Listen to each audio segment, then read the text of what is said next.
نحمده ونصلي على رسوله الكريم اما بعد فاعوذ بالله من الشيطان الرجيم بسم الله الرحمن الرحيم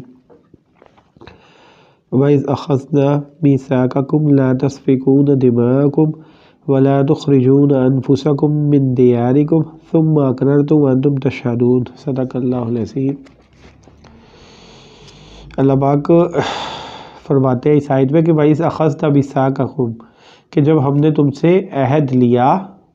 ایک تو پہلے پچھلی آیت میں بھی عہد کا ذکر تھا کہ جو بنی اسرائیل سے لیے گئے تھے عہد، اس میں اچھے نیک کام، والدین کے ساتھ احسان کرنے کا، اللہ کے ساتھ کسی کا شریک نہیں بنائے گے اللہ کے علاوہ، اور نیک اعمال کرنے کا، یتیموں کے ساتھ، مسکینوں کے ساتھ اچھا معاملہ کرنے کا تھا۔ اب اس آیت میں بھی اللہ تعالیٰ اسی کا تتمہ ہے، اس عہد کا دوسرا حصہ سمجھ لے، پارٹ بی سمجھ لے کہ وَإِذْ أَخَذْنَا مِيثَاقَكُمْ، جب ہم نے تم سے عہد لیا تھا، لَا تَسْفِكُونَ دِمَاءَكُمْ، کہ تم خون نہیں بہاؤ گے اپنا، وَلَا تُخْرِجُونَ أَنفُسَكُم مِّن دِيَارِكُمْ، اور اپنے آپ کو گھروں سے نہیں نکالو گے، یعنی کہ اپنے لوگوں کو ان کے گھروں سے نہیں نکالو گے۔ اپنے لوگوں سے کیا مطلب آتا ہے کہ یہودی دوسرے یہودیوں کو، دوسرے قبیلے کے یہودیوں کو اپنے گھروں سے نہیں نکالیں گے۔ ثم اقررتم وانتم تشہدون، اور تم نے اس کا اقرار کر دیا اور تم اس پہ گواہ بھی تھے۔ تو اس پہ جیسے پہلے بھی نبی کریم صلی اللہ علیہ وسلم جب مدینے میں آنے سے پہلے تو مدینہ منورہ میں اوس اور خزرج، یہ مشرک قبیلے تھے بیسیکلی، اور اس کے ساتھ ساتھ بنو قریظہ اور بنو نذیر، یہ یہودیوں کے قبیلے تھے، جن میں سے ایک اوس کے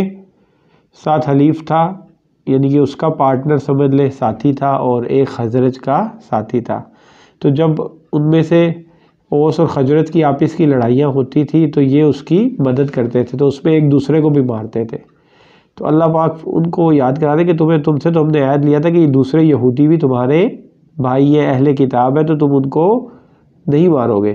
اور ان کو ان کے گھروں سے نہیں نکالو گے، لیکن تم نے اس کا اقرار بھی کیا اور جانتے بوجھتے اور پکا عہد کرنے کے بعد بھی تم نے ایسا کیا۔ اللہ پاک فرما رہے ہیں اس کے بعد ثم انتم ہؤلاء تقتلون انفسکم، پھر تم نے کیا کیا کہ عہد تو کر لیا لیکن اپنے آپ کو، اپنے لوگوں کو قتل بھی کیا۔ وتخرجون فریقا منکم من دیارہم، اور ایک فریق نے دوسرے فریق کو اس کے گھروں سے بھی نکالا، یعنی کہ ان کے گھروں سے، ان کے علاقوں سے، اور ان سے بھگایا، مار بھگایا۔ تظاہرون علیہم بالاثم والعدوان، چڑھائی کرتے تھے ان کے اوپر بالاثم، گناہ کے ساتھ اور سرکشی کے ساتھ، یعنی کہ ایک یہودی قبیلے والے دوسرے یہودی قبیلے والوں کے اوپر سرکشی اور گناہ کے ساتھ چڑھائی کرتے تھے۔ اوس اور خزرج کی حلافت میں، ان کی قرابت میں، یا ان کے ساتھ جو ان کا کانٹریکٹ تھا اس کے تحت، اور آپس پہ یہودی ہونے کے باوجود، اور مطلب اللہ کی ایک سیم کتاب ان پہ آئی ہوئی تھی، اس کے باوجود بھی یہ ایک دوسرے کو مارتے تھے اور ایک دوسرے کو گھروں سے نکالتے تھے، جبکہ اللہ سے انہوں نے پکا وعدہ کیا ہوا تھا کہ ایسا نہیں کریں گے۔ وَإِن يَأْتُوكُمْ أُسَارَىٰ، اور جب آتے تمہارے پاس کوئی قیدی، تُفَادُوهُمْ،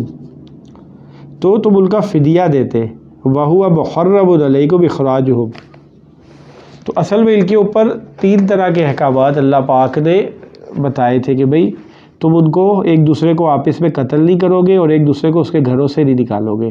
نمبر 2، اور نمبر 3 کیا تھا کہ قیدیوں کا، کوئی قیدی تم میں سے بن جائے تو اس کو فدیہ دے کے رہا کراؤ گے۔ تو اب انہوں نے پہلی 2 باتوں کو تو مانا نہیں، اور اپنے مفاد میں اور اپنے اس کے جو اوس اور خزرج کا ان کا آپس میں معاہدے ہوتے تھے اس کے تحت ایک دوسرے کو مارتے بھی اور گھروں سے بھی نکالتے۔ لیکن جب انہی میں سے یہودیوں میں سے کوئی قیدی بن کے ان کے پاس آ جاتا لڑائی میں تو پھر اس کو فدیہ دے کے چھڑا بھی لیتے تھے، کہ بھئی پھر کہتے تھے کہ ہمیں ایسا ہی ہماری کتاب میں حکم دیا گیا کہ جب کوئی قیدی بن جائے ہمارا اپنا یہودیوں میں سے تو ہم اس کو فدیہ دے کے چھڑائیں۔ تو اس کی ان کو جو ہے کہ تو پہلی 2 باتیں بھی جو تم پہ فرض کی گئی تھی وہ تمہیں مشکل لگتی تھی تو وہ نہیں مانتے تھے، اور جو بات تمہیں آسان لگتی تھی اس کو مان لیتے تھے، اور وہاں نیک بن جاتے تھے کہ بھئی یہ اس کا تو ہمیں حکم دیا گیا ہے ایسے۔ آخر اللہ تعالیٰ فرما رہے کہ بھئی افتؤمنون ببعض الکتاب وتکفرون ببعض، کہ تم بعض کتاب کے حصے کو مانتے اور بعض کو نہیں مانتے، یعنی کہ پہلی دو باتوں کو تو نہیں مان رہے ہو، تیسری بات کو مان کے بڑے نیک بننے کی کوشش کر رہے ہو۔ فما جزاء من یفعل ذلک منکم، اور جو اس طرح کی حرکتیں کرے اس کا کیا بدلہ ہے؟ الا خزی فی الحیات الدنیا، مگر رسوائی ہے دنیا کی زندگی و یوم القیامہ، اور قیامت میں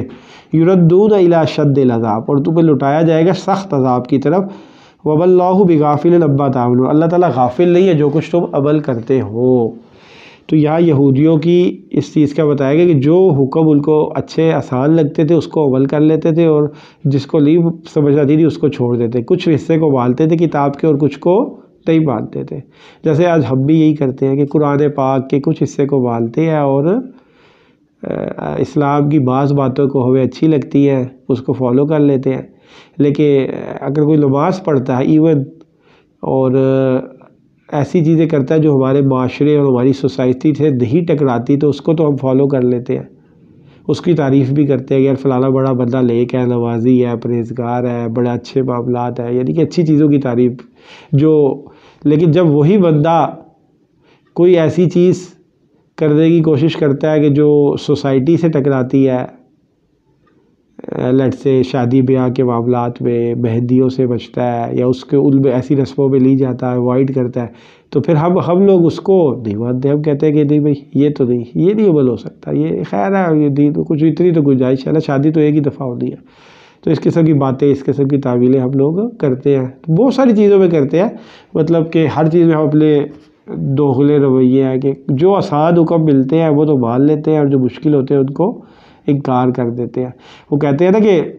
نبی کریم صلی اللہ علیہ وسلم کی سنت ہے میٹھا کھانا تو میٹھا کھانے کی سنت ہمیں سب کو اچھی لگتی ہے کہ کھانے کے بعد میٹھا کھانا چاہیے، اور جہاں نبی کریم صلی اللہ علیہ وسلم کی سنت ہے خون دینا، دین کے لیے خون دینا، جہاد کرنا، اور بھی بہت ساری سنتیں ہیں جو کڑوی تھوڑی سخت ہیں، جس میں مشقتیں ہوتی ہیں، جس میں قربانی دینی پڑ جاتی ہے، تو وہ سنتوں پہ عمل کرنا ہمیں مشکل لگتا ہے۔ تو میٹھی میٹھی سنتیں اور میٹھی میٹھی چیزیں ہر بندہ فالو کرتا ہے، اور جہاں جس پہ اپنے نفس کی قربانی، جان کی، یا اپنے نفس پہ ضرب پڑ رہی ہے یا لوگوں کی مخالفت آ رہی ہے سوسائٹی کی، خاص طور پہ لوگ برا بھلا کہیں گے، لوگ کہیں گے یار یہ کیسی باتیں کر رہا ہے، تو وہاں پہ ہم لوگ چھوڑ دیتے ہیں۔ اللہ تعالیٰ ہمیں ان دوغلے رویوں سے بچائے۔ یہی حال ان کا بنی اسرائیل کے یہودیوں کا بھی تھا۔